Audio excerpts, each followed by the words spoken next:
39 സങ്കീർത്തനം. മനുഷ്യൻ നിഴൽ മാത്രം. ഞാൻ പറഞ്ഞു, നാവുകൊണ്ട് പാപം ചെയ്യാതിരിക്കാൻ ഞാൻ എന്റെ വഴികൾ ശ്രദ്ധിക്കും. എന്റെ മുൻപിൽ ദുഷ്ടർ ഉള്ളിടത്തോളം കാലം നാവിന് ഞാൻ കടിഞ്ഞാണിടും. ഞാൻ മൂകനും നിശബ്ദനുമായിരുന്നു. എന്റെ നിശബ്ദത നിഷ്ഫലമായി. എന്റെ സങ്കടം വർദ്ധിച്ചുകൊണ്ടേയിരുന്നു. എന്റെ ഉള്ളിൽ ഹൃദയം തപിച്ചു. ഞാൻ ചിന്തിച്ചപ്പോൾ അത് കത്തിജ്വലിച്ചു. ഞാൻ സംസാരിച്ചു, കർത്താവേ, അവസാനം എന്തെന്നും എന്റെ ആയുസ്സിന്റെ ദൈർഘ്യം എത്രയെന്നും എന്നെ അറിയിക്കണമേ. എന്റെ ജീവിതം ഇത്ര ക്ഷണികമാണെന്ന് ഞാൻ അറിയട്ടെ. ഇതാ, അവിടുന്ന് എന്റെ ദിവസങ്ങൾ ഏതാനും അങ്കുലം മാത്രമാക്കിയിരിക്കുന്നു. എന്റെ ജീവിതകാലം അങ്ങയുടെ ദൃഷ്ടിയിൽ ശൂന്യപ്രായമായിരിക്കുന്നു.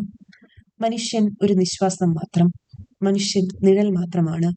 അവന്റെ ബദ്ധപ്പാട് വെറുതെയാണ്. മനുഷ്യൻ സമ്പാദിച്ചു കൂട്ടുന്നു. ആരനുഭവിക്കുമെന്ന് അവൻ അറിയുന്നില്ല. കർത്താവെ, ഞാൻ എന്താണ് കാത്തിരിക്കേണ്ടത്? എന്റെ പ്രത്യാശ അങ്ങയിലാണല്ലോ.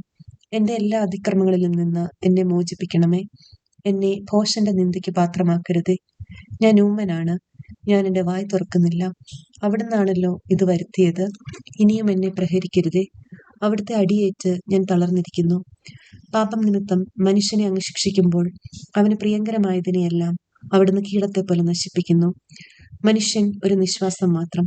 കർത്താവെ, എന്റെ പ്രാർത്ഥന കേൾക്കണമേ. എന്റെ നിലവിളി ചെവിക്കൊള്ളണമേ. ഞാൻ കണ്ണീരൊഴുക്കുമ്പോൾ അങ്ങ് അടങ്ങിയിരിക്കരുതേ. ഞാൻ അങ്ങേക്ക് അല്പനേരത്തേക്ക് മാത്രമുള്ള അതിഥിയാണ്. എന്റെ പിതാക്കന്മാരെ പോലെ ഞാനും ഒരു പരദേശിയാണ്. ഞാൻ മറഞ്ഞില്ലാതാകുന്നതിന് മുൻപ് സന്തോഷം എന്തെന്നറിയാൻ എന്നിൽ നിന്ന് ദൃഷ്ടി പിൻവലിക്കണമേ. ആമേൻ.